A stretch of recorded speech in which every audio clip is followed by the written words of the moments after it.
एक ऐसी technical classes. दोस्तों, इससे पहले हम लोगों ने चैप्टर 1 बिल्डिंग देख लिया था। ये बिल्डिंग कंस्ट्रक्शन का दूसरा वीडियो होने वाला है और फाउंडेशन का पहला वीडियो। इस चैप्टर को हम लोग 3 पार्ट में देखेंगे, 3 अलग अलग वीडियो में, क्योंकि ये वीडियो काफ़ी लंबी हो जाएगी और ये चैप्टर बहुत ही बड़ा है। इससे पहले आपको बता दें, अभी तक आप लोगों ने एक ऐसे टेक्निकल क्लासेस के ऑफिशियल एप्लीकेशन को प्ले स्टोर से नहीं डाउनलोड किया तो जाकर वहाँ पे प्ले स्टोर में एक ऐसी टेक्निकल क्लासेस लिखिएगा, वहाँ पे आपको मिल जाएगा। डाउनलोड करना बिल्कुल फ्री है, कर लीजिएगा। वहाँ पे आपको बहुत ही कम प्राइस में, न के बराबर, यानी कि डेली के पॉकेट मनी से कम ही रुपए में आपको हैंड रिटन नोट्स दिए जा रहे हैं। तो उससे पहले हम लोग देख लेते हैं चैप्टर 2। जैसा कि आपको यहाँ पे लिखा हुआ शो हो रहा है, चैप्टर 2 फाउंडेशन। फाउंडेशन मतलब क्या होता है, न्यू किसे कहते हैं, क्या होते हैं, ये सब तो हम लोग जानेंगे इस वीडियो में। उससे पहले हम लोग कुछ सिलेबस के बारे में चर्चा कर लेते हैं। सिलेबस एक बार पहले पूरी सिलेबस की वीडियो डाली जा चुकी है, उसे भी देख लीजिएगा। लेकिन इसमें हम लोगों को कौन कौन से मेन हेडिंग आएंगे जो पढ़ने होंगे, उसके बारे में हम लोग चर्चा कर लेंगे, क्योंकि बिना सिलेबस जाने पढ़ना बेवकूफ़ी होगी और फालतू का समय बर्बाद होगा। तो चलिए देखते हैं कौन कौन से हैं। तो देखिए, पहला जो आएगा, concept of foundation and it's purpose. ठीक, फाउंडेशन मतलब न्यू के क्या पर्पज होते हैं और ये किस कॉन्सेप्ट पे बनाई जाती है। तो ये हमारा आएगा पहला हेडिंग। ठीक, और अगला जो आएगा, टाइप्स ऑफ फाउंडेशन, यानी कि न्यू कितने प्रकार के होते हैं। सैलो एंड डीप फाउंडेशन, यानी कि उथली और गहरी नींव। ठीक, ये हमारा आएगा। उसके बाद अगला जो आएगा, इसमें सैलो एंड डीप हो गया, और सैलो एंड डीप फाउंडेशन में फिर हम लोग सैलो फाउंडेशन एक हेडिंग डालेंगे, जिसमें आएगा इसका डिटेल्स में जो आएगा। ठीक, डिटेल्स में जो सेपरेट फाउंडेशन है वो आएगा। उसके बाद इसके मिनिमम डेप्थ क्या होती है, क्राइटेरिया क्या होती है, और इसमें एक नियम है जिसे कहते हैं थंब रूल। ये थंब रूल क्या है, इसके बारे में हम लोग चर्चा करेंगे, क्योंकि 2021 वाले पेपर में थंब रूल पूछा गया था। तो इस वीडियो में हम लोग थंब रूल देख लेंगे क्या होता है। और वहाँ पे देखिए, कंक्रीट ब्लॉक की थिकनेस कितनी होती है, ये कैसे डिज़ाइन किए जाते हैं, यानी कि टोटल डिजाइनिंग है स्प्रेड फाउंडेशन का। ठीक,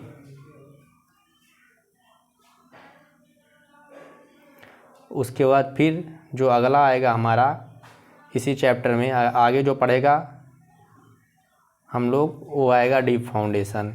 डीप फाउंडेशन के इंट्रोडक्शन आएगा कि होता क्या है, और उनके टाइप आएगा। सिर्फ इसमें ज़्यादा डीप में नहीं जाना है, मतलब ज़्यादा गहराई में नहीं पढ़ना है। यहाँ पे डीप फाउंडेशन और उसके प्रकार के बारे में बहुत ही हल्का सा आएगा जो हमारे कोर्स में है, लेकिन बुक में बहुत ज़्यादा डीप में दे दिया, तो उतने पढ़ने की ज़रूरत नहीं है, क्योंकि आपके बुक में से वही आएंगे जो आपके सिलेबस में है। सिलेबस के अकॉर्डिंग कुछ नहीं आएंगे। बुक में आपको कंटेंट भारी मात्रा में दिए गए हैं, लेकिन आप लोग उसको पढ़ेंगे तो ज़्यादा समय बर्बाद जाएगा। उससे अच्छा कि आप लोग इसे पढ़िएगा और जाइएगा प्ले स्टोर से पीपीटी नोट्स, मतलब हैंड रिटन नोट्स जो बनाए गए हैं वो परचेज कर लीजिएगा बहुत ही कम प्राइस में वो। उसके बाद फाउंडेशन में जो अगली हेडिंग आएगी वो आएगी अर्थवर्क। अर्थवर्क होता क्या है। उसके बाद लेआउट सेटिंग, यानी कि लेआउट बनाया जाता है। जैसे किसी भी प्लान को, मतलब कोई भी चीज़ बनाना होता है, उसकी एक ड्राइंग होती है, उसे ही कहते हैं लेआउट। ठीक, तो ये यहाँ पे ये मेरा हो गया लेआउट। उसके बाद सेटिंग आउट ऑफ सरफेस एक्सर्वेशन। ठीक, उसके बाद सतह पे जो काम किए जाते हैं उसके बारे में हम लोग पढ़ेंगे, जिसमें होती है कटिंग, मतलब खुदाई, मिट्टी का कितना मिट्टी काट कर निकालना है और कितना मिट्टी जहाँ गहरा है वहाँ पे डालना है, ये कटिंग और फिलिंग, ये सब आ गया। उसके बाद अगला जो हेडिंग आएगा वो आएगा फाउंडेशन से ट्रेंच लगाना। ट्रेंच मतलब जानते हैं, बगल बगल में फाउंडेशन ज़्यादा गहरी होने लगती है तो पता चलता है कि मृदा जो मिट्टी होती है उसमें ढहने लगती है, तो उसको रोकने के लिए जो उपाय किए जाते हैं उनके बारे में पढ़ेंगे। और एक आता है उसमें डी वाटरिंग। मान लीजिए ज़्यादा गहरी नींव खोदी जा रही है, बरसात का मौसम है, तो पानी जल से, मतलब भूगर्भ से, यानी कि पृथ्वी के सतह से, जानते ही हैं सिमसिम रहता है तो निकलता रहता है, तो वो पानी को किस तरीके से निकालेंगे, उसके लिए क्या व्यवस्था की जाती है। ये तो हमारा टोटल इतना पढ़ना है इस चैप्टर में, इतना ही मेरे सिलेबस में है। तो इसको हम लोग 3 वीडियो में पढ़ेंगे। तो आप लोग कहीं मत जाइएगा, पूरा वीडियो देखिएगा शुरू से लास्ट तक। और AKC टेक्निकल क्लासेस के जो ऑफिशियल यूट्यूब चैनल है उसको सब्सक्राइब कर दीजिएगा, साथ में प्ले स्टोर पे जाके डाउनलोड कर लीजिएगा।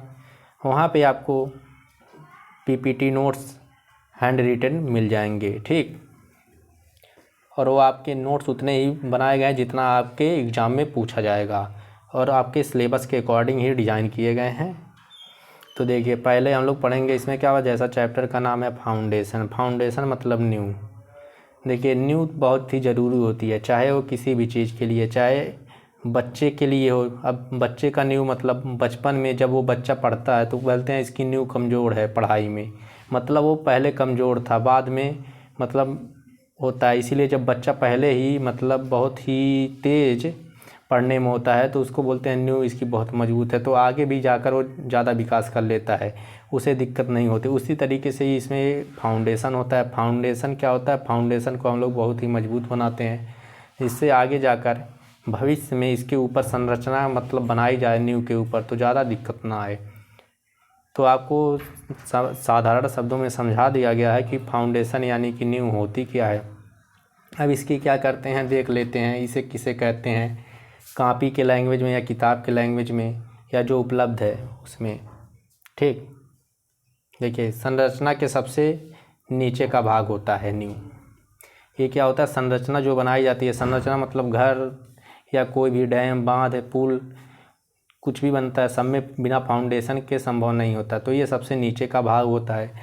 और ये करता क्या है, अस्थायित्व प्रदान करता है, तथा आधार। अस्थायित्व मतलब टिकाए रहता है, यानी कि बेस देता है, आधार देता है। जैसे हम लोग किसी ज़मीन पे खड़े रहते हैं तो हम लोगों का आधार क्या हुआ, ज़मीन हो गई, ठीक। तो ज़मीन अस्थायित्व है, पड़ी हुई है, हम लोग उस पर खड़े हुए हैं, ठीक। इसी तरीके से संरचना में भी होता है। ये क्या करता है, संरचना पे जो भार पड़ते हैं, जैसे मेरे शरीर का भार कहाँ जाता है, मृदा पे ट्रांसफ़र होता है। उसी तरीके से फाउंडेशन भी अपना भार जो होता है मृदा पे ट्रांसफ़र करती है। मृदा के मतलब जो मिट्टी होती है, पृथ्वी तल है, उसके बड़े भाग पे भेजती रहती है, ठीक। इसका यही कार्य होता है। यहाँ पे देखिए फाउंडेशन किस तरीके से डिजाइन किए जाते हैं, ये यहाँ पे दिखाया गया है चित्र में। देखिए, सबसे पहले हम लोग कोई भी न्यू अगर मान लीजिए 20 इंच की दीवार चलानी है तो हम लोग 20 इंच का गड्ढा नहीं खोदते हैं, उससे ज़्यादा गड्ढा खोदते हैं। क्यों? क्योंकि हमारी जो फाउंडेशन होती है कि जितना ज़्यादा सरफेस एरिया रहेगा उस पर पड़ने वाला लोड उतने बड़े भूभाग पे फैलेगा। तो इससे क्या होगी, जो फाउंडेशन है धंसने की संभावना कम हो जाएगी, ठीक। तो आपको पता चल गया न्यू होता क्या है। अब न्यू के बाद हम लोग पढ़ेंगे इसमें जो इस पे आने वाले भार हैं, यानी कि न्यू पे क्या क्या भार आते हैं इसके बारे में हम लोग पढ़ेंगे। यानी कि लोड्स ऑन फाउंडेशन। जैसे हमारे शरीर पे अगर हम लोग हैं, अपने शरीर को लेकर खड़े हैं, तो हमारे शरीर का भार निश्चित है, ठीक। तो उसे हम लोग कहेंगे डेड लोड, या मतलब अचल भार जिसे कहते हैं। अगर इंग्लिश में बोला जाए तो डेड लोड कह देंगे। यानी कि कोई इंसान है, अगर वो खड़ा है, मान लीजिए एक इंसान बना दिया गया यहाँ पे, ये खड़ा है, तो इसका जो भार है पृथ्वी तल पे, ये इसका खुद का भार होगा। अगर मान लीजिए ये कोई 10 किलो का गट्ठर ले लिया या बोझा ले लिया, तो ये 10 किलो और ऐड हो गए, तो ये क्या हो गया, लाइव लोड हो गया। लाइव लोड मतलब चल भार, ये निश्चित नहीं है, ये 10 के बदले 20 भी ले सकता, 30 भी, यानी कि ये वेरी करता है, ठीक। तो यहाँ पे ये हो गया, यानी कि। और इसके अलावा आप लोग समझ गए चल लोड और अचल लोड होते क्या हैं। इसके अलावा और भी भार आते हैं जो फाउंडेशन पे, उन सब के बारे में हम लोग इस हेडिंग में चर्चा करेंगे। आपको करना क्या है, बैठने रहना आराम से, शांति से, और धैर्य बनाकर पूरा वीडियो देखना है। देखिए, चल लोड होते क्या, सिर्फ एक लाइन में लिखिएगा, चल लोड होते क्या। यह संरचना पर आने वाला अस्थायी भार होता है, जैसे मनुष्यों का भार। अभी हमने आपको बताया कि मनुष्य जो है अस्थाई आता है, लेकिन मनुष्य का भार अस्थाई मतलब अचल है। वो किसके सापेक्ष में, मतलब रेफरेंस में किसके देख रहे हैं, कौन सा हम प्लेन मान रहे हैं। लेकिन संरचना पे क्या होता है, संरचना पे हम लोग चढ़ जाएंगे, मतलब कोई संरचना है उस पर बैठ जाएंगे या उससे नीचे उतर जाएंगे, तो ये यानी कि वो लाइव लोड में आ गया, अचल लोड में आ गया, ठीक। इसलिए जो संरचना पे अस्थाई भार आता है उसे क्या कहते हैं, अचल भार कहते हैं। और चल भार क्या होते हैं, जो हमेशा परमानेंट उस पर बना रहे या संरचना पे आने वाला अस्थायी भार होता है, जैसे छत तथा तथा मुंडेर। यानी कि अब बता दिया जाए कोई दीवार है, उसके ऊपर मतलब घर बना है और दीवार है, दीवार के ऊपर छत लगाया गया, तो क्या होता है, हमारे जो छत है, इस छत के ऊपर जो आएगा भार, ये भार, छत तो हमेशा परमानेंट उस पर बना रहेगा, तो ये जो मेरा वेट होगा ये होगा अचल भार यानी कि डेड लोड। उसके बाद आता है वायु भार। वायु भार क्या होता है, जब मान लीजिए कभी कभी आप लोग बाइक चलाते हैं, मान लीजिए एक इंसान है और यहाँ पे ऐसे जा रहा है धीरे धीरे, ये सरफेस है यहाँ इस साइड में बढ़ रहा है और आधी इस साइड से चल रही है, तो आपको देखा होगा कि आधी के विपरीत दिशा में जाने पे हम लोग को ज़्यादा बल लगानी पड़ता है। बल क्यों लगाना पड़ता है, क्योंकि वो जो हवा चलती है हमें किसी न किसी फोर्स से ढकेलती रहती है, उसके भी अपोजिट चलते हैं तो ज़्यादा, अगर उसके डायरेक्शन में चलते हैं तो कम। तो यानी कि हवा द्वारा जो भार लगाया जाता है आदमी पे, तो इसीलिए हवा में आधियों द्वारा संरचना के समय पर जो भार आता है वो हमारा कहलाता है वायु भार। उसके बाद अगला जो आता है हमारा है वो स्नो लोड। स्नो लोड मतलब बर्फ भार, यानी कि अभी हम लोग मैदानी क्षेत्र में रहते हैं तो यहाँ पे बर्फ़बारी नहीं होती है, होती भी है तो बरसात के मौसम में कभी कम होती है, वो भी बहुत छोटे छोटे होते हैं। लेकिन जो पहाड़ी इलाके हैं वहाँ पे क्या होता है, संरचना जो बनाई जाती है वो ऐसे डिज़ाइन की जाती है कि वहाँ पे हमेशा बर्फ़बारी होती है। जहाँ पे 12 महीने बर्फ़बारी होती है 24 घंटे, वहाँ पे संरचना पे बर्फ़ का भार काउंट किया जाता है, तो बर्फ़ के द्वारा जो भार आता है वही हमारा कहलाता है बर्फ़ भार। उसके बाद क्या है हमारा भूकंपीय भार, यानी कि अर्थक्विक लोड। अर्थक्विक लोड में क्या होता है, भूकंप के समय स्ट्रक्चर पे जो भार आता है, यानी कि कोई भी स्ट्रक्चर ऐसे डिज़ाइन किया जाते हैं, आजकल के जो स्ट्रक्चर आप लोग देखते हैं, यानी कि कोई भी घर डिज़ाइन किया जाता है तो बोला जाता है कि भूकंप रोधी घर बनाओ। भूकंप रोधी घर का मतलब क्या होता है कि भूकंप के समय जो वो मतलब तरंगे यहाँ पे सरफेस पे ऐसे ऐसे तरंगे चलती हैं ऊर्ध्वाधर या मतलब क्षैतिज, उन तरंगों से समय स्ट्रक्चर पे जो एक लोड लगता है ऐसे लैपिंग होती है, वो लैपिंग ना हो, उसकी फाउंडेशन अच्छे से उस लैप को सह ले, तो उस समय जो भार आता है उस स्ट्रक्चर का क्या कहलाता है, भूकंप के समय आने वाला भार भूकंपीय भार यानी कि अर्थक्विक लोड कहलाता है। इसे अर्थक्विक या सेस्मिक लोड लिख सकते हैं आप। आपके चैप्टर में मतलब आपके सिलेबस में सिर्फ यहाँ तक दिया है 4 तक स्नो लोड तक, लेकिन मैंने ये बता दिया क्योंकि आपको 5वें सेमेस्टर में मिलेगा एक अर्थक्विक इंजीनियरिंग, जिसका नाम जो आएगा भूकंप से रिलेटेड पूरा रहेगा। ठीक, ये आपका इन्वायरमेंटल का ही एक पार्ट था लेकिन अब अलग कर दिया गया अर्थक्विक इंजीनियरिंग के नाम से अलग, तो ये आपको एक बुक अलग से पढ़नी पड़ेगी इसमें 5वें सेमेस्टर में। देखिए अगला जो है purpose of foundation. Purpose of foundation क्या है, अब देखिए किसी भी चीज़ का हम लोग निर्माण तभी करेंगे जब किसी भी चीज़ की कोई ना कोई उद्देश्य होता है, किसी भी कार्य को करने के प्रति कोई हमारा उद्देश्य रहता है। उसी तरीके से जो नींव बनाते हैं उसका भी एक उद्देश्य होता है, और वो उद्देश्य क्या होता है उसके हम लोग डिटेल से इसमें जानेंगे। पहला जो उद्देश्य होता है संरचना को ठोस आधार प्रदान करना, यानी कि जो हमारी स्ट्रक्चर्स है, जैसे हमारा ये कोई घर है, यहाँ पे मान लीजिए बना दिया गया घर, तो इसको यहाँ पे ये ज़मीन तल पे ठोस आधार प्रदान कर दें, यानी कि ये अपने जगह से विचलित ना हो, धंसे ना। ठीक, और संरचना की स्थिति को बनाए रखता है, यानी कि जब धंसेगा नहीं तो संरचना जैसे पहले बनी थी वैसे समय बीतने के बाद भी उसी कंडीशन में पड़ी रहेगी, यानी कि उसके दीवार धंसेंगे नहीं और उसमें जो होता है क्रैक्स नहीं आएंगे दीवारों में। तो ये सब होता है नींव बनाने के उद्देश्य या पर्पज। उसके बाद क्या होता है, जो संरचना पर भार आ रहे हैं उनको मृदा तल पे यानी कि जो मिट्टी है उस पर आसानी से और समान रूप से, ऐसा नहीं अनइक्वल, एक समान रूप से स्थानांतरित कर देना, ये हमारा नींव का उद्देश्य होता है। उसके बाद संरचना के भार को मृदा के बड़े भाग पर फैलाना, यानी कि देखिए फाउंडेशन बनाई जाती है तो कुछ इस टाइप की बनाई जाती है आपकी, यहाँ पे ऐसे एक बनाई गई, इसके ऊपर और पतली, इसके ऊपर और पतली, यानी कि बड़े भाग पे फैलाने का मतलब यहाँ पे देखिए सबका ग्रेविटी सेंटर सेम रहेगा लेकिन यहाँ पे एरिया ज़्यादा रहेगा, तो एरिया ज़्यादा रहेगा तो आपको जैसा कि पता है एफ होता है 1/a। ठीक, अगर यहाँ पे p लिखा जाए तो f/a होता है ना,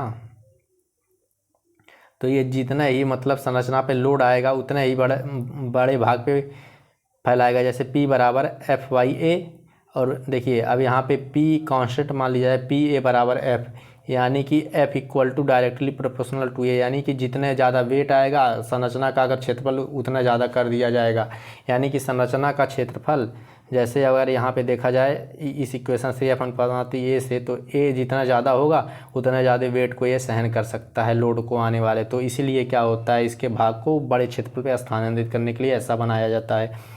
और अगला जो संरचना में नींव का जो कार्य होता है वो होता है जीव जंतुओं को घर में प्रवेश से रोकना। अब देखिए कभी कभी क्या होते हैं, चूहे, सांप, बिच्छी अधिक होते हैं जो बिलों में रहते हैं। अभी यहाँ पे अगर मान लीजिए मृदा पटाव है, भराव है, मृदा भूमि है, इसके ऊपर घर बनाया गया है, तो अगर यहाँ पे ऐसा डायरेक्ट कर दिया जाए तो यहाँ से ये घुस जाएंगे छिद्र करके। लेकिन जब यहाँ पे कंक्रीट की दीवार बना देंगे या फाउंडेशन बना देंगे तो इनको इस क्रॉस नहीं कर पाएंगे। तो यही होता है फाउंडेशन का एक उद्देश्य। और संरचना की दीवारों को बात कर रखना, जैसे आप लोगों ने कभी कभी देखा होगा कि यहाँ पे एक पिलर है, यहाँ पे एक पिलर है, यानी कि फाउंडेशन ऐसे बनाया है चारों साइड में। तो ये चारों साइड की दीवारों को ऐसे क्या करते हैं, एक दूसरे से यहाँ पे मान लीजिए है तो एक दूसरे से बांध कर रखते हैं। जिससे बांधने से क्या होता है कि जो होते हैं दीवारें एक दूसरे से बंधी रहती हैं और ये स्थिर रहती हैं और लोड को समान रूप से नींव पे स्थानांतरित करती हैं। और नींव क्या करता है, वो मतलब फाउंडेशन उस भार को मृदा पे स्थानांतरित कर देता है। और देखिए इसका एक और कारण है, क्या है, मृदा को अधिकतर भार को, मृदा पे जो आने वाले अधिकतम भार है, मान लीजिए अधिकतम मृदा जो मिट्टी है फाउंडेशन बना रहे हैं 100 टन सहन कर रही है, 100 टन प्रति मीटर स्क्वायर है इसकी सहन क्षमता। तो नींव का ये कार्य होता है कि इसका एरिया इतना बढ़ा दिया जाता है कि जो सुरक्षित धारण क्षमता पर ही रोक दे, यानी कि 80 टन मीटर प्रति स्क्वायर पे रोक दिया जाए। ठीक, तो ये हमारा होता है सुरक्षित धारण क्षमता, यानी कि उससे ज़्यादा लोड हो जाएगा तो संरचना फेल हो जाएगा। उससे बचने के लिए भी ऐसा डिजाइन किया जाता है, पर्पज ये भी है फाउंडेशन का। और देखिए संरचना को भूमि में जो धंसने से रोकना है कि सेटलमेंट ना हो, कि अंदर बैठ जाए। ठीक, अब रिक्वायरमेंट क्या होते हैं, जैसे एक अच्छे इंसान की कुछ आवश्यकताएं होती हैं, वैसे एक अच्छे नींव की भी कुछ आवश्यकताएं होती है। अब इनकी आवश्यकताएं क्या हैं इसके बारे में हम लोग अच्छे से इसमें देखेंगे इस हेडिंग में। ठीक, तो इसमें हमारा क्या आता है, आज संरचना के भार को आसानी से मृदा पर स्थानांतरित करना, यानी कि एक आवश्यकता क्या होती है, एक जो फाउंडेशन बनाते हैं और जो संरचना पर आने वाले भार हैं उसको मृदा तल पे आसानी से बहुत ही मतलब आराम से फैला दे, कोई दिक्कत ना हो। ठीक, अधिसंरचना मतलब जो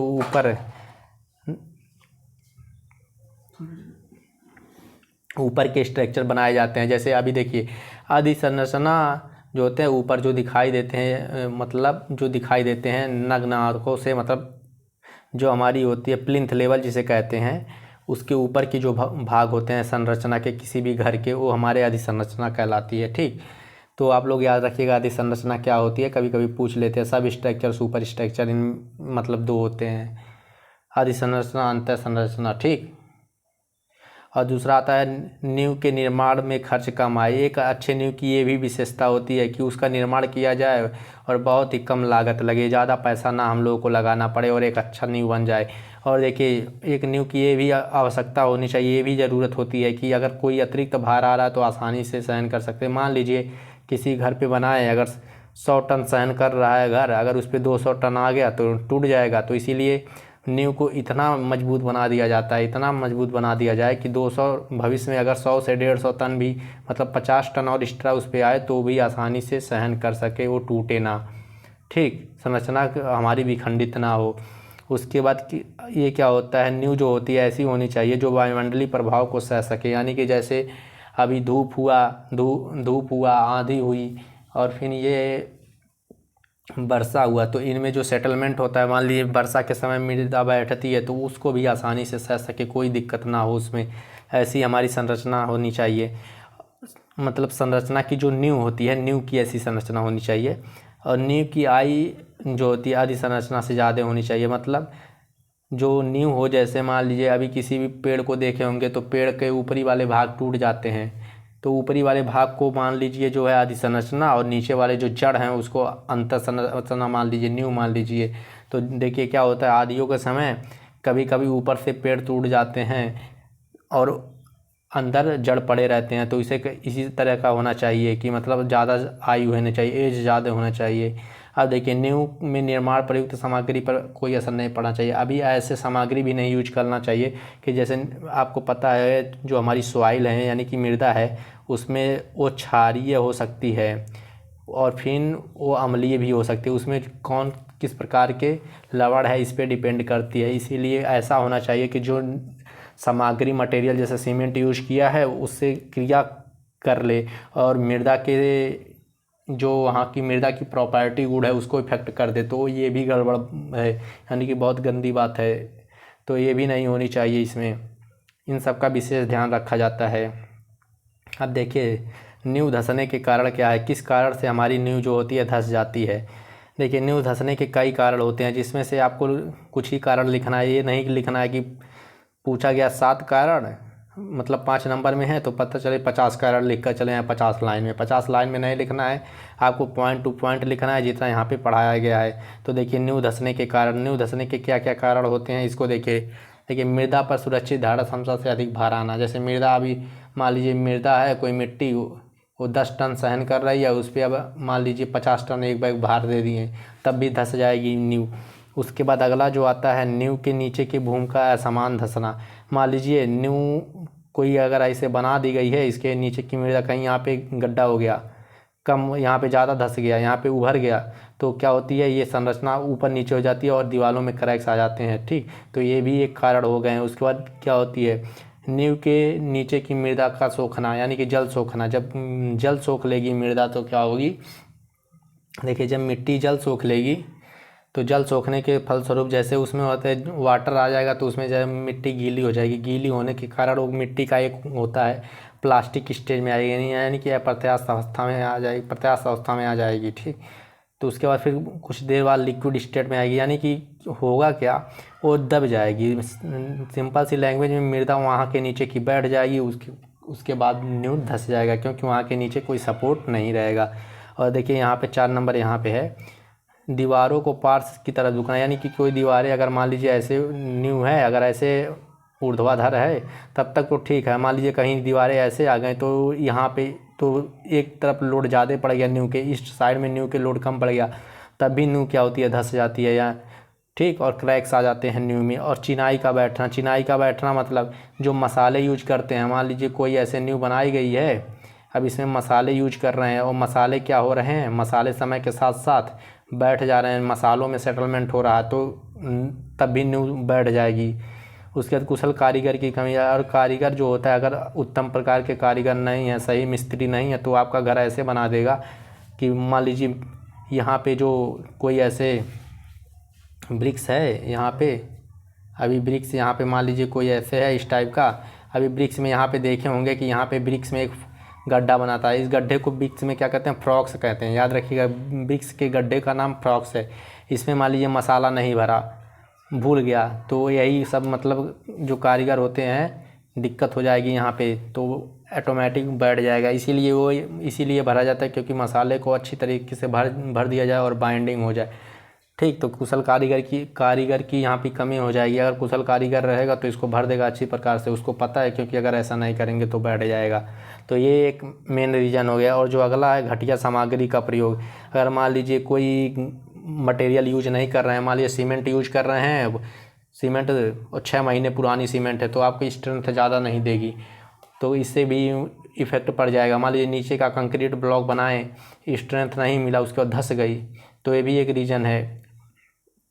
अब इसके रोकथाम क्या है, किस तरीके से रोकते हैं कि मतलब नींव ना धंसे, तो इसके देखिए क्या होता है, जो नींव की होती है यहाँ पे आने वाले, जो नींव पर आने वाला भार है, आने वाले भार को सुरक्षित धारण क्षमता से कम भारित करना, यानी कि अगर नींव है 100 टन का भार सहन कर रही है तो उसे हमें 99 टन तक भारित कर देना, उससे ज़्यादा मत खोना, इस पर रोक देना। ठीक, ये ऐसा करेंगे तो नींव नहीं धंसेगी। और जो अगला है नींव के नीचे की मृदा जो होती है अच्छी तरीके से कूट देंगे, मतलब नींव के नीचे की जो मृदा है अगर उसकी कुटाई कर दी जाए अच्छी तरीके से तो भी नींव नहीं धंसेगी। ठीक, उसके बाद नींव में चिनाई में अच्छे मसाले का प्रयोग करके, जैसे मोर्टार अच्छा रहेगा तो समय के साथ साथ मतलब सिकुड़न नहीं होगा। जैसे मोर्टार में मसाले अच्छे रहेंगे तो अच्छी तरीके से बाइंडिंग होगी तो भी नींव नहीं धंसेगा। उसके बाद दीवार का ऊर्ध्वाधर सीधा होना, यानी कि दीवार अगर सीधे आएगी तो परपेंडिकुलर लोड आएगा तो नींव आसानी से सहन कर लेगी। तो उसमें एक तरफ मतलब ज़्यादा कम वाला सिस्टम नहीं रहेगा तो भी नहीं धंसेगा नींव। उसके बाद क्या होगा, आसपास के देखे होंगे पेड़ पौधे, कभी कभी बहुत ऐसे देखे होंगे पीपल बरगद के पेड़ हैं जो दीवारों में ही उग जाते हैं, तो उस समय उनकी जड़ें क्या करती हैं, नींव में जाती हैं, तो नींव के जो ईंटें हैं उसमें चली जाती हैं तो अपना विस्तार करती हैं, तो उससे भी नींव क्या होती है, क्रैक्स हो जाती है, उससे भी नींव धंस जाती है। तो इस तरीके से मतलब जड़ों को देख लेना कि जड़ें प्रवेश ना कर पाएँ संरचना के भवन में, तो उसको भी रोक देना। ठीक। और अगला है नींव के पास पानी न जमा होना। जब देखिए नींव के पास पानी नहीं जमा होगा तो सीलन नहीं लगे, सीलन न लगने की वजह से सेटलमेंट नहीं होगा मृदा में, तो भी नींव नहीं धंसेगी। यही सब हैं नींव को धंसने से बचाने के कारण। ठीक। उसके बाद हमारी जो आती है सॉइल्स आती है, मृदा। ये पूछा नहीं जाता, ये पूछा जाता है मृदा होती क्या है, मृदा के विभिन्न प्रकार दिया है, कौन कौन सी मृदा होती है। तो आप लोगों को सिर्फ यहाँ पे वही बता दिया जाएगा मेन, और आप लोग अच्छे से लिख लीजिएगा। देखिए मृदा क्या होती है, सॉइल मतलब मृतिका क्या होती है, मृदा क्या होती है, भूमतल की जो सबसे ऊपरी परत होती है। मान लीजिए ये हमारी पृथ्वी है, इसके ऊपर एक पपड़ी है जैसा, ठीक, इसके ऊपर भी एक ऊपरी परत है जो बहुत हल्की होती है। ठीक, ये ऊपरी परत ही मृदा कहलाती है जो धूल के रूप में उड़ती रहती है। ठीक, इसमें क्या होता है, ये कैसे बनती है, नदियों तथा वर्षा के जल भराव या पानी के बहाव के कारण आकर जमा होने से बनती है। अभी देखे होंगे कि नदियों के किनारे पे या पानी के कारण जहाँ पे पानी बहते उसके अगल बगल में छोटे छोटे मृदा के कारण लगे रहते हैं, तो वही सब जो होती हैं जैसे यहाँ पे होती हैं वर्षा के समय, वैसे ही नदियों जब बहती हैं, नदियाँ क्या करती है अवक्षेपण करती हैं छोटे छोटे बालू के कणों को, तो उससे क्या होती है मृतिकाएँ मतलब सॉइल से निर्मित होते हैं। अब ये मृदा कितने प्रकार की होती हैं न, कई प्रकार की हो सकती हैं। वो वहाँ किस भौगोलिक संरचना पर निर्भर करता है, किस तरीके से वहाँ की संरचना है, मिट्टी में किसकी मात्रा ज़्यादा है। ठीक, तो ये हो सकती है ग्रेवल हो सकता है, ग्रेवल मतलब कंकड़ हो सकते हैं। जैसे पहाड़ी इलाकों में क्या होते हैं, नदियाँ पत्थरों पर्वतों से गुजरती हैं तो वहाँ कंकड़ हो सकते हैं, बालू हो सकते हैं, सिल्ट हो जाते हैं, मृतिका यानी कि क्ले हो सकती हैं, पीट एवं दलदली मृदा हो सकती है, काली कपास मृदा हो सकती है। ठीक, तो इतने प्रकार की हमारी मृदाएं हो सकती हैं। इसके कारण अभी देखिए रेगिस्तान में जाएंगे तो वहाँ पे बालू ज़्यादा हो जाएगा, तो बालू भी एक सॉइल्स के प्रकार है, ये नहीं है कि अलग है। तो इतने प्रकार के हमारे सॉइल्स होते हैं और सिल्ट होते हैं। सिल्ट मतलब जो बहुत सूक्ष्म होते हैं, आप लोग देखोगे चमकीले बालू में छोटे छोटे चमकीले कण होते हैं, वही हमारे सिल्ट कहलाते हैं। ठीक, और काली कपास मृदा जो होती है जानते हैं, काली कपास मृदा मतलब काली कपास मृदा इसे कहते हैं ब्लैक कॉटन सॉइल। इसमें क्या होते है, ये बहुत ही इसकी जो होती है क्षमता बियरिंग कैपेसिटी ऑफ सॉइल, मतलब इस मिट्टी की जो बियरिंग कैपेसिटी होती है बहुत ही कम होती है। ठीक, अब अगला हम पढ़ेंगे बियरिंग कैपेसिटी। बियरिंग कैपेसिटी क्या होती है, ये बहुत बार पूछा गया है एग्जाम में, तो इस पर्पज़ से बियरिंग कैपेसिटी होती क्या है, 5 नंबर में अगर पूछ लिया बियरिंग कैपेसिटी होती क्या है तो आप इतना लिख कर आएंगे, बियरिंग कैपेसिटी क्या है, इसके कितने प्रकार हैं। ठीक, और इनके फार्मूले क्या होते हैं, बस इतना लिख कर चले आएंगे। ये इतना लिखने में आपका एक पेज आराम से चला जाएगा और आपको उसमें से कितना कम भी 4 नंबर ज़रूर मिल जाएगा। तो देखिए बियरिंग कैपेसिटी क्या होती है, बियरिंग कैपेसिटी ऑफ सॉइल। देखिए यहाँ पे मैंने एक ग्राफ बनाया है, यहाँ पे ऐसे लिखिएगा बियरिंग कैपेसिटी, यहाँ पे 2 कॉलम अलग कर दीजिएगा, अल्टीमेट बियरिंग कैपेसिटी और सेफ बियरिंग कैपेसिटी, ये 2 प्रकार की होती है। ठीक, अब ये बियरिंग कैपेसिटी क्या होती है, किसी भी चीज़ को सहने की क्षमता। हाँ, ठीक, तो अल्टीमेट बियरिंग कैपेसिटी क्या होती है, चरम भार क्षमता, यानी कि चरम मतलब मैक्सिमम भारित किया जाए। जब मृदा पर आने वाला भार, देखिए यहाँ पे, जब मृदा पर आने वाला भार अधिकतम भार जिसे मृदा अपनी जगह पर बिना खिसके आसानी से बर्दाश्त कर ले। ठीक, यानी कि मैक्सिमम वेट आ रहा है और वहाँ के मिट्टी के जो कण हैं अपने स्थान से नहीं खिसक रहे हैं, वहीं पे पड़े हुए हैं और अपने ऊपर आसानी से प्रेशर को सहन कर लेना है, तो वहाँ पे जो वही उसकी क्या होती है, बियरिंग कैपेसिटी कहला देगी मिट्टी की। ठीक, देखिए अब ये क्या होता है, बियरिंग कैपेसिटी क्या होती है, ये फार्मूला याद रखिएगा, यहाँ से आपको आराम से इसका डिफिनेशन यानी परिभाषा बना सकते हैं। देखिए मिट्टी पे आने वाला कुल भार, यानी कि मृदा कुल आने वाला भार टन में, अब किस में लेते हैं, टन में लेते हैं। ठीक, उसका क्षेत्रफल मीटर स्क्वायर में, इसीलिए बोला जाता है बियरिंग कैपेसिटी किस में ले, टन प्रति मीटर स्क्वायर में निकाली जाती है। ठीक, इसका भी मतलब यूनिट याद कर लीजिएगा, टन प्रति मीटर स्क्वायर में जनरली देखते हैं मृदा की। अब ये मीटर स्क्वायर के क्षेत्रफल पे देखी जाती है। देखिए अभी अपने लैंग्वेज में हम लोग लिखें बियरिंग कैपेसिटी क्या होती है। अगर मान लीजिए बियरिंग कैपेसिटी मान लो कुछ भी है, तो ये होता है आने वाला भार W मान ले। अगर क्षेत्रफल को 1 यूनिट मान लिया जाए तब इसकी परिभाषा इस प्रकार हो जाएगी, 1 मीटर स्क्वायर क्षेत्रफल पर पड़ने वाला संरचना पर अधिकतम भार जिसे मृदा अपने स्थान पर बिना खिसके सह सकती है। ठीक, वही उसकी चरम धारण क्षमता यानी कि अल्टीमेट बियरिंग कैपेसिटी कहलाती है। यानी कि अगर 1 यूनिट क्षेत्रफल पे जो वेट आएगा वही उसकी बियरिंग कैपेसिटी कहलाएगी। ठीक, इस कंडीशन में अगर 1 यूनिट मान लिया जाए। अब देखिए जो अगला आएगा safe bearing capacity. Safe bearing capacity ये क्या होती है, सुरक्षित धारण क्षमता। ठीक, सुरक्षित धारण क्षमता। अब ये क्या होती है, इसमें क्या करते हैं, जो मृदा की मैक्सिमम धारण क्षमता होती है ना, उसमें सेफ्टी फैक्टर होता है। ये हर एक मृदा के लिए, जैसे ब्लैक कॉटन सॉइल हुआ, रेड एलुमिनी सॉइल हुआ, उसके बाद जेलो और भी मतलब हो गए, ग्रेवल हो गए, इनके लिए सब एक निर्धारित किया गया है इंडियन स्टैंडर्ड द्वारा। तो इनकी जो होती है सेफ बियरिंग फैक्टर होता है, तो उसी से हम लोग क्या करते हैं, भाग दे देते हैं मैक्सिमम बियरिंग कैपेसिटी में, कि हाँ हम यहाँ तक अगर लोड दे दें तो हमारी जो मिट्टी है वो आराम से सह सकती है इसे लोड को, बिना अपने स्थान से हिले डुले अच्छी तरीके से। यानी कि वो तो स्ट्रक्चर फेल नहीं होगा। यहाँ पे देखिए ये फार्मूला लिखा गया, सेफ बियरिंग कैपेसिटी क्या होती है, ultimate bearing capacity upon safety factor, यानी कि सेफ्टी फैक्टर से इसमें भाग देने पे हमको प्राप्त हो जाता है। ठीक, उसके बाद देखिए बियरिंग कैपेसिटी जो होती है, बियरिंग कैपेसिटी ज्ञात करने के लिए सॉइल के जो होते हैं कुछ टेस्ट किए जाते हैं। अभी इसमें जो सबसे बहुत सारे टेस्ट किए जाते हैं, जिसमें जो मेन टेस्ट है जो आपके सिलेबस में है वो है प्लेट लोड टेस्ट। यानी कि प्लेट लोड टेस्ट होते क्या, इससे बियरिंग कैपेसिटी कैसे निकाली जाती है, इसके बारे में हम लोग यहाँ पे जानेंगे और इसके फार्मूले को जानेंगे। ठीक, देखिए प्लेट लोड टेस्ट होता क्या है। प्लेट लोड टेस्ट जो होता है ये सॉइल की जो होती है बियरिंग कैपेसिटी ज्ञात करने की सबसे सरलतम विधि होती है। इस विधि में क्या करते हैं, जहाँ पे टेस्ट करना तो वहाँ पे उचित माप का गड्ढा खोल लेते हैं। पहले पढ़ लीजिए तब हम आपको समझा देते हैं। जहाँ पे मतलब इसको हमको करना होता है एक्सपेरिमेंट को, जिस साइड पे वहाँ पे गड्ढा खोदते हैं, और गड्ढे की माप 30 सेंटीमीटर की होनी चाहिए। ठीक, जो तली होती है, तथा 18 mm मोटी इस्पात की एक प्लेट सेट करते हैं।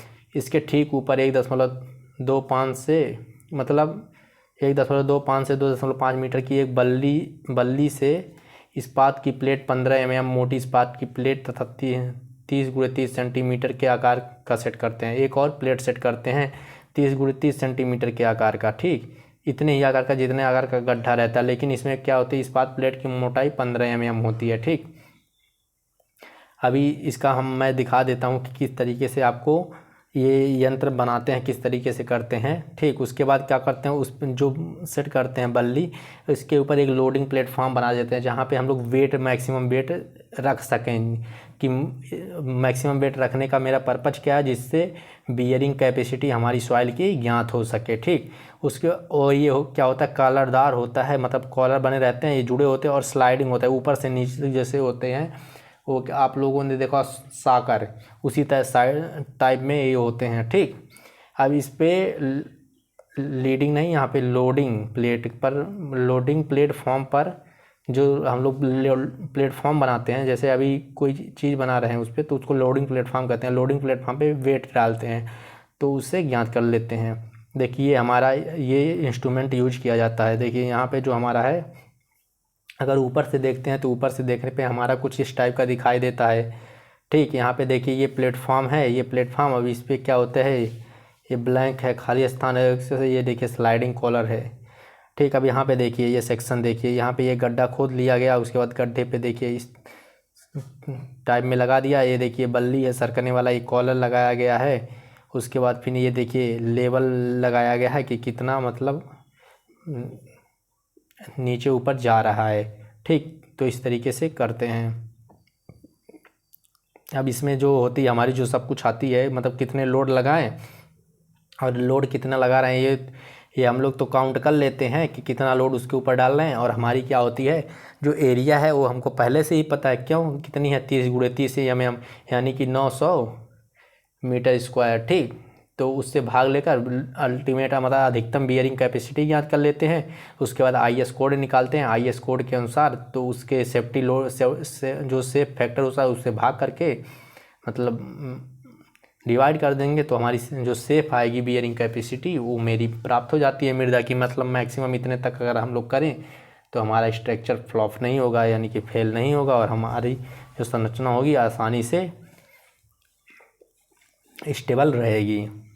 और देखिए अगला जो है कमज़ोर मृदा। इसके बाद फिर क्या होता है, कहीं कहीं पे मिट्टी ऐसी हो जाती है कि बहुत कमज़ोर रहती है, तो वहाँ पे उसकी जो होती है बियरिंग कैपेसिटी को सुधारा जाता है। तो सुधारने के लिए कौन कौन से विधि अपनाते हैं इसके बारे में हम लोग यहाँ पे देखेंगे।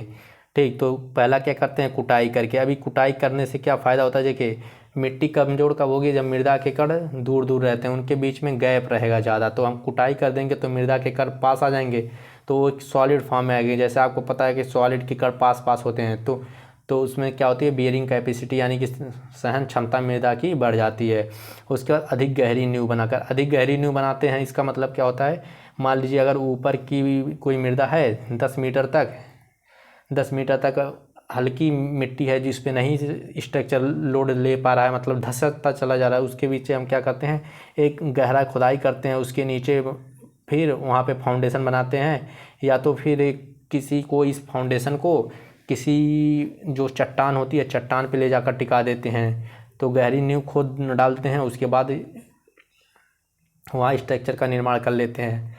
और अगला जो है उत्तम जल निकासी द्वारा, मान लीजिए किसी बाढ़ ग्रसित एरिया में है हम लोग और उसके उस समय दलदली भूमि है, तो उसमें भी क्या करते हैं, जल को निकाल देते हैं, क्योंकि पता है कि जब जल निकल जाएगा तो ऑटोमेटिक मृदा के कण आपस में पास आने लग जाएंगे, तो एक सॉलिड फॉर्म में हो जाएगा। जैसा कि आप लोग आटा गूंथते समय पता होगा कि ये अलग अलग होते हैं, फिर उसके बाद जल डालने के बाद कुछ देर के बाद आते हैं, मतलब पास आ जाते हैं एक दूसरे से, मतलब गूंथे हुए होते हैं। उसके बाद जब इनको मिला दिया जाता है, कुछ समय के लिए रख दिया जाए, तो ये ठोस होने लगते हैं, तो इस फॉर्म में आने लगते हैं। उसके बाद अगला जो क्या है, क्षेत्रफल बढ़ाकर। आपको पता है कि जो बियरिंग कैपेसिटी यानी कि फोर्स है और एरिया के डायरेक्ट प्रोपोर्शनल होती है, जितना फोर्स लगाएगा उतना बियरिंग कैपेसिटी बढ़ाएगी। इसलिए हमारी क्या होती है, जो होता है क्षेत्रफल बढ़ा देते हैं, जितना क्षेत्रफल बढ़ाएंगे उतना ज़्यादा हमारा लोड बड़े भाग पे प्रसारित होगा, तो हमारा बियरिंग कैपेसिटी ऑटोमेटिक बढ़ जाएगा। उसके पाइलों द्वारा, पाइलों मतलब क्या होता है, ये फाउंडेशन होते हैं, ये एक फाउंडेशन का नाम है। इसमें क्या करते हैं, जैसे हमारा आप नलकूप देखोगे, नलकूप बनाने के लिए एक पाइप डाला जाता है ज़मीन के अंदर में, तो उसी तरीके से इसमें भी करते हैं, मतलब बर्मा वेधन जिसे, इसे कई विधियाँ होती हैं, पाइप की नुमा करते हैं। उसके बाद फिर इसके अंदर कंक्रीट भर देते हैं बहुत गहराई में, तो इस विधि द्वारा भी नींव की बियरिंग कैपेसिटी सुधार दी जाती है। ठीक, उसके बाद मृदा को सुधार लेके, मृदा के सुधार लाकर मतलब मृदा में जो मिट्टी है उसमें क्या करते हैं, बाहर से कहीं से मृदा लाकर डाल देते हैं। ठीक, या तो फिर उसमें कुछ रसायन मिला देते हैं जिससे वो रिएक्शन करके उसके जो कण आते हैं पास पास आ जाएं एक दूसरे से और सॉलिड हो जाएं। और एक ग्राउटिंग द्वारा, ग्राउटिंग क्या होता है, एक ग्राउटिंग मतलब ये होता है सीमेंट, देखिए जब सीमेंट और कंक्रीट का मसाला, सीमेंट और जो होता है सीमेंट और कंक्रीट, जो सीमेंट कंक्रीट होते हैं इनके मसाले होते हैं, और इसे क्या करते हैं, एक नोजल में, जैसे हम लोग घरों में दवा डालते हैं, घरों में जो आप लोग देखे होंगे खेतों में दवा डालने वाली मशीन होती है, उसी तरीके से होती है ये मशीन। उसमें भर कर उसके बाद फिर हम लोग लाते हैं, उसके बाद मृदा में जहाँ हमको करना रहता है, फाउंडेशन बनाना रहता है, उसके अंदर डाल देते हैं ग्राउट। ठीक, ग्राउट मतलब होता है गाढ़ा तरल पदार्थ, यानी कि ये बनता कितने सीमेंट से बनता है। ठीक, तो उससे भी हम लोग की जो होती है मिट्टी की धारण क्षमता सुधारी जाती है। अब ये वीडियो काफ़ी बड़ा हो जा रहा है, इसको यहीं पे एंड करते हैं और इसके आगे का अगले वीडियो में हम लोग पढ़ते हैं। और अभी तक आप लोगों ने AKC टेक्निकल क्लासेस का ऑफिशियल एप्लीकेशन नहीं डाउनलोड किया तो जाकर डाउनलोड कर लीजिए प्ले स्टोर से। आपको डाउनलोड करने में कोई भी रुपए नहीं देने हैं, और आपको हैंड रिटन नोट्स वो भी बिल्कुल नए के बराबर प्राइस में मिलने वाले हैं वहाँ पे, बिल्कुल आपके डेली पॉकेट मनी से कम दाम में। तो जाकर वहाँ पे आप आराम से परचेज कर सकते हैं, कोई दिक्कत नहीं होने वाली है।